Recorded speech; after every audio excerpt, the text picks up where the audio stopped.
Hi everyone, I'm Jason Wong, Research Manager of iFast Malaysia. In this video series, I'll be sharing some strategies for investors to invest in a volatile market.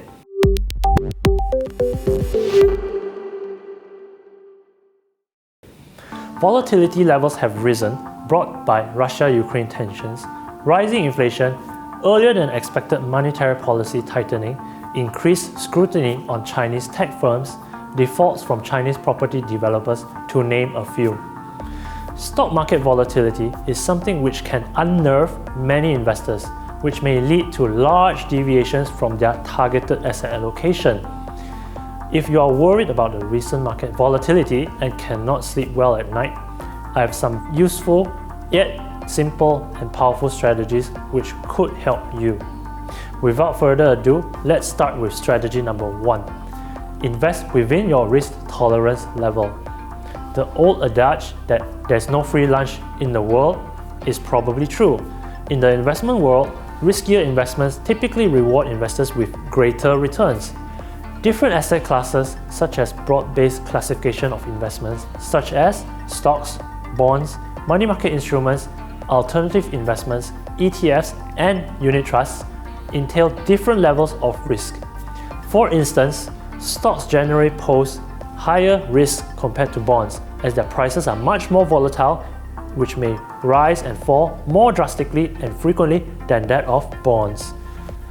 However, everyone has different tolerance for risk. One may perhaps find it helpful to answer questions such as, how much am I willing or able to lose? And how much volatility on returns am I comfortable with in order to stay vested? Hence, understanding your risk tolerance is also crucial in determining your ideal balance of risk and return on an investment. This is because if you are taking too much risk above your risk tolerance level, you could be panic selling during market downturns and forced to cut loss at undesirable prices. Therefore, if you're overly worried during market volatility, you could be investing above your risk tolerance level, and perhaps it is time to reassess your risk profile. In general, there are 5 types of risk profiles, and we have recommended asset allocations for each risk profile.